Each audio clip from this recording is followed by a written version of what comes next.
a grandes rasgos nomás por decir, por acá sí el camino de penetración, pues camino Inca. Y muchos lo conocen como camino nombre de Capacñay, aunque el Capacñay había sido de Tucumán, Cusco, Cajamarca.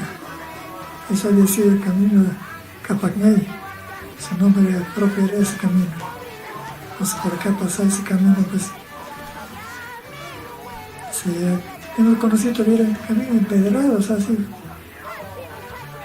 por el Chaucayán, hay un cerro de este lado, encima de la pista, por ahí pasaba ese camino.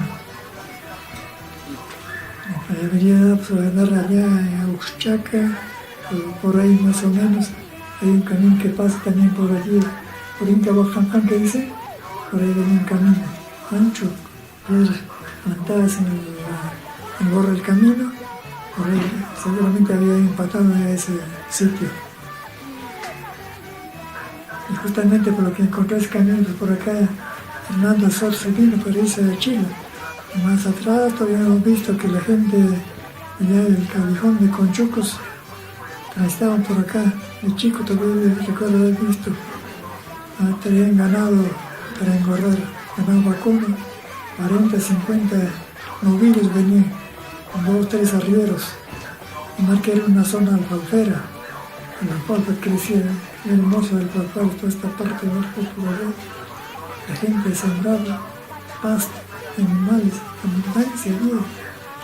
Engordaban 30, 40, 60 días, pues se llevaban arriendo a Supe. Y marcaban Supe para llevarse a Lima. Claro, por barco. Sí, así, al lado de la mar también hacían pasar. Acá llegaban de repente a la Plaza de Armas, como no era parque, acampaban acá y ya después, acá en Marca mismo había, ¿cómo se llama? Los que proveían de alfalfa. Ya lo disponía tal portero, así los llevaban. Esa marca era como que como un puerto. Claro, sí, como un puerto que unía la costa con la sierra de Ancas. Sí. Después del terremoto del 70, pues la vía Carrozal quedó pues intransitable. Entonces la gente ha venido por acá caminando, se iba a Huaraz a ver a sus familiares.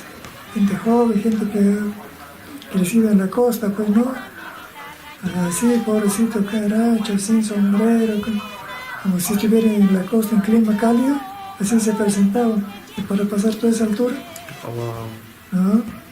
Y muchas veces no conocer la realidad de esos lugares uno se equivoca, pensando que es igual o más en todas partes. En la sierra llueve, hace calor, frío, es intenso la lluvia, en épocas de invierno, todavía más difícil, la neblina, ¿no? Todas esas cosas se tienen que prevenir para ir a la sierra. ¿Nunca hubo la intención o la idea de hacer la carretera a Huaraz por aquí, en vez de que sea por el otro lado? Bueno, pues justamente la intención fue hacer por acá la carretera, pues por estaban construyendo. Pero la política, el egoísmo de los pueblos también influye en el atraso de los pueblos, ¿no?